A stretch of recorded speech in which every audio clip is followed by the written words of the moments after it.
Welcome everybody, it's Bill R from GoodKarma.net, and here's another Freedom Script, another installment of our Freedom Script example, the hunter-prey game that we're creating. And we've gone already through the setup and how to move forward and back, and actually how to start a coroutine and wait in Unity. And we're going to get on to now and some other examples in this video. So if you don't know how to set up Freedom Script, it's a quick video on how to set it up. And if you want to review our forward and back keywords, how we implemented them in Unity, you'll see those videos also. Go to our website and look at our quick start videos, and that's where these will be stored when I'm done, and also other documentation. So visit that also. In our example, in this example, we also use a third-party product, which I talked about, Dotween. I can't speak highly enough of this product. It is a free download from the Unity Asset Store, and it'll help us. Instead of writing all the code for coroutines and lerping, we can all do it in one statement. So if you haven't gotten it, they have a website also, but I highly recommend this product, and we will use it in our example. So we'll jump back into Visual Studio, and we'll jump right back into our code. I'm not going to review everything, but just a quick thing to recall. We'll grab our Freedom Script here. This is the actual script language the script that we're going to use. And as you can see, it's an infinite loop. I've got a bunch of commands, and we use a lot of random numbers to just kind of get different values to move forward or to turn. I do list all the keywords that I've put into the language that we're doing now. Keep in mind that every time you see a keyword in the script, it will correspond to a subroutine object, and that's what we're building in this video. So fire has a fire bullet subroutine object, and wait has a wait for second subroutine object, and that's associated. So every keyword has an associated subroutine. Notice that these names don't correspond to what you see in the script. As a quick review, if we scroll up in our player find script, that when we register the subroutine class that we're going to work on right now, we create, here's where we define the actual keyword that'll show up in Freedom Script, and then we pass it the subroutine object that we've created. We register the subroutines, and then we run and we load the script. It'll do syntax checking, and then in our fixed update function, in this example, we'll check if the code is not at the end, if it's the end of the code or not. We'll also have a little bit of a blocking function that we've talked about in previous videos, and we'll see it again in this video, that pauses the processing of the Freedom Script. So if we're blocked, we basically jump out of this function. If not, then we'll sit here and we'll run the interpreter or Freedom Script one block of code at a time, one statement at a time. So enough of the review. We'll dive right back down to our objects, and here's where I have all my classes defined for our subroutines. And the first thing we're going to do is turn.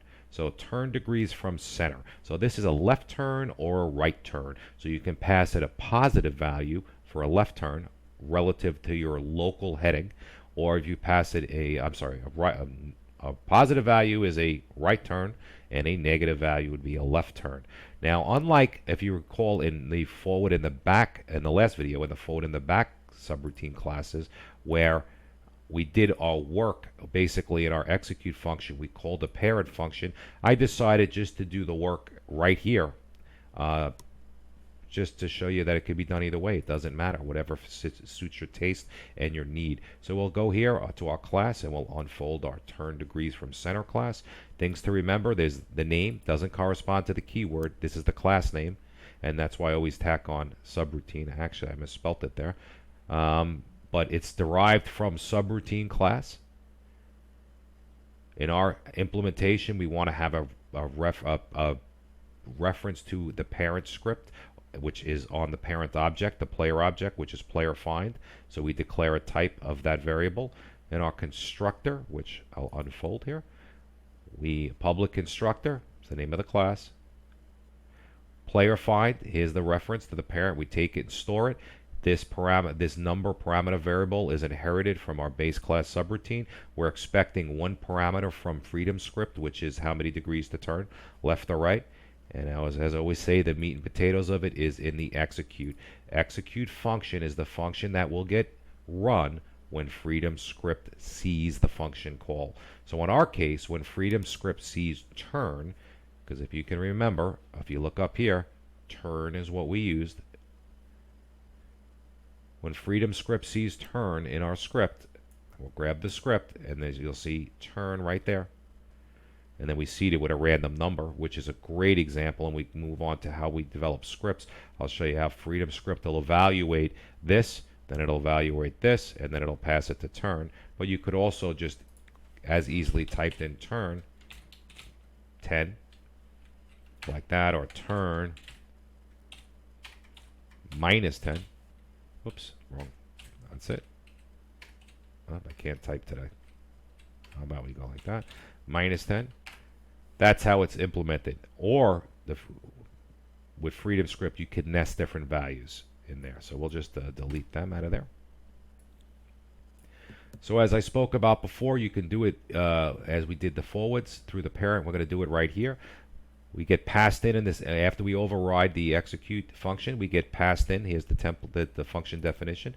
We get passed in an array of value objects which hold the parameters that we're looking for. In our case, there's 1. It's how many units to how many degrees to turn left or right.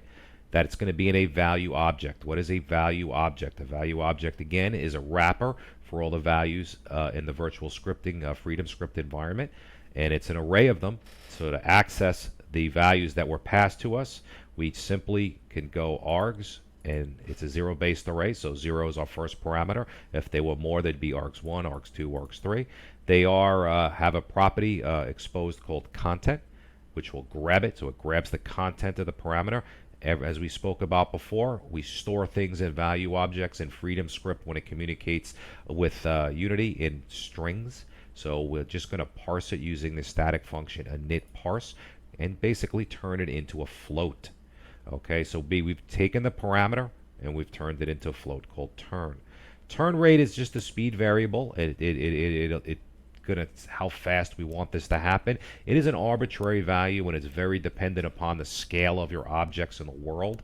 I just set it to 2 here. It seemed to work well, but depending on your game world, you may set it to 50, you may set it to 1.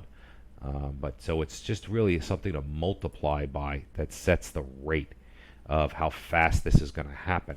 So I just set ours to 2. Yours maybe could be different. As you recall, we set the parent, and that's why we needed the reference here, is block variable to true. And what that does is basically pause our execution of Unity Freedom Script. We'll set it to true, so no more Freedom Script is going to get executed until we say it's okay, until we set that back to false. And then here's the call. As in the last video I spoke about, .tween. They extend your Unity in-game objects. So basically, we take the parent, the transform, which is its position locally, and they have a do rotate function. Now, again, as I spoke about in previous videos, normally I would set up a coroutine, and I would lerp between 2 values. In .tween, the beauty of .tween is I could just do this all in one line. So if you look at the .tween function parameters, it's taking a vector 3, which is where you want to end up, the rotation, the end value. It's right there. So we'll sit here and we'll say, okay, we want to end up in, I take how many degrees to turn. And I want to turn our object. This is a left or a right turn, so I want to rotate it around the Y. It's local Y axis. So I'll just create a quick vector, and turn is a number. So we'll see, I want it to turn 0 in the X, this many degrees in the Y, and this many degrees in the Z direction. The turn rate is the next parameter that do rotate takes, and it's just, again, a speed parameter. You can change that. They have a rotate mode, and like we say here, we want to rotate around the axis, around the local axis. Now, you could rotate around a world axis or something else. Here's where you would change that. In our case, it's a turn for our player, so we want it around his axis. And as you saw in the last forward and back video, .on complete, and we call a callback function. This is what we want to execute when you're done turning our object. And this is very simply, all this does is turn is blocked to false, so we can continue execution. So I've decided to do it all in one line of code here, just to show you a little different, as opposed to jumping to our parent object and executing that code. These subroutines are actually objects that are kept by the parent object. So you could do it here, or you could do it in the object, in the parent itself. When you do it in the subroutine object, you have to access functions on the parent, you have to prefix it with parent. Obviously, you would not have to do that if you were in the object. It's on the player find or the parent object itself. So in one, basically we do this rotate, and as I spoke about before, this is going to start a coroutine. This is going to start with, you could phrase it as a background thread, and tween from one value, or lerp, in this case slurp, which is a spherical lerp, slurp from one value to another value at a certain rate. When it's all done, it's going to come back and call this function. A lot of code, it looks like. It's real simple. Rotate, here's the function. How many degrees, what vector. So there's a vector describes how many degrees we want to turn, and we only want to turn on our y-axis. If we wanted multiple rotations, we could have put it in here also. Turn rate is the speed of which we're doing so. It's arbitrary.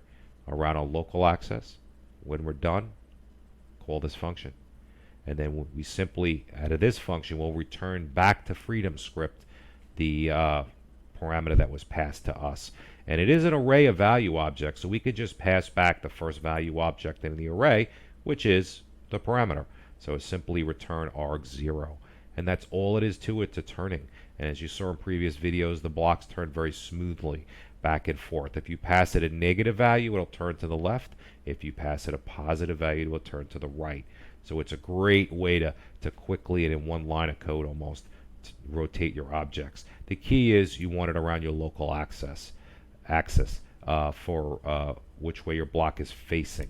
Otherwise, you'll rotate it around the world's axis, and maybe that's the effect you want, but more often than not, you want to rotate it around on its local if you're steering a player of some sort.